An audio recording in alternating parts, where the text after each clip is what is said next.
अस्सलाम वालेकुम प्यारे बच्चों। आज हमारी कहानी का मौजू है आज़ादी एक अनमोल नेमत। बहुत अरसे पहले की बात है कि मुल्क ईरान में एक सौदागर रहता था जिसके पास एक बहुत ही खूबसूरत तोता था। सौदागर ये तोता हिंदुस्तान के जंगल से पकड़ कर लाया था। तोता बहुत प्यारी प्यारी बातें करता था और सौदागर को बहुत अजीज था।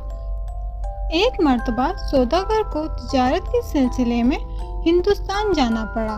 सफ़र पर जाने से कबल वो पिंजरे के पास गया और तोते से कहने लगा, प्यारे तोते, मैं तुम्हारे वतन हिंदुस्तान जा रहा हूँ। वहाँ मेरा गुजर उसी जंगल से होगा जहाँ तुम्हारे साथी रहते हैं। अगर तुम उन्हें कोई पैगाम देना चाहते हो तो बता दो।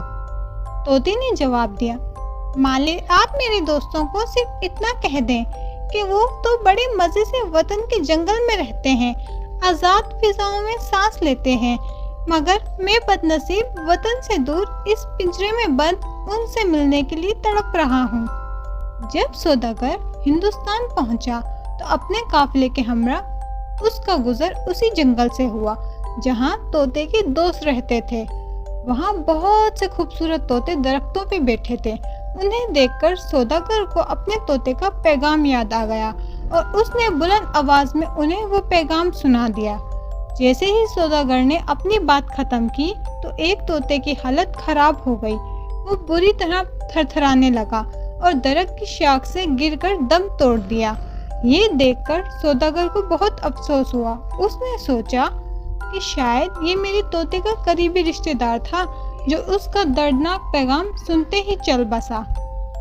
जब सौदागर अपने वतन वापस पहुंचा तो उसने अपने तोते को उसके रिश्तेदार की मौत का हाल बयान किया।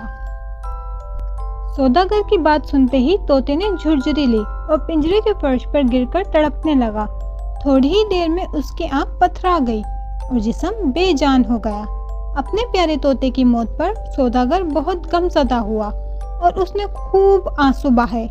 फिर उसने पिंजरा खोला कर तोते को बाहर निकालकर फेंक दिया। जैसे ही सौदागर ने तोते को फेंका, तोते ने पर फड़फड़ाए और करीबी दरख्त की शाख पर जा बैठा। ये देखकर सौदागर बहुत हैरान हुआ और तोते से कहने लगा, ए बेवफा तोते, मैं तुझे इतना अजीज रखता था मगर तूने मुझे खूब धोखा दिया। तोता ये सुनकर बोला, तुम मुझे इसलिए अजीज रखते थे क्योंकि मैं अच्छी अच्छी बातें कर कर तुम्हारा जी बहलाता था, मगर ये बेवकूफ़ इंसान, तुमने खुद मुझे वो तरकीब बताई जो मेरे दोस्त ने कहला भेजी थी। मैंने उस पर अमल किया और उसकी तरह मुर्दा बन गया, तो तुमने खुद मुझे अपने हाथों से आज़ाद कर दिया। अब तुम खुद बताओ कि सब कुछ तुमने अपने हाथों से किया है, तो फिर मुझे क्यों बुरा कहते हो। ये कहते हुए तोते ने अपने मालिक को अलविदा कहा और गुनगुनाता हुआ अपने वतन की तरफ रवाना हो गया। प्यारे बच्चों, आज़ादी एक बहुत बड़ी नेमत है और इसके लिए हमें अल्लाह पाक का शुक्र अदा करते रहना चाहिए कि उसने हमें एक आज़ाद मुल्क में पैदा किया और हमें अपने प्यारे मुल्क पाकिस्तान की कदर करनी चाहिए। अल्लाह हाफिज़।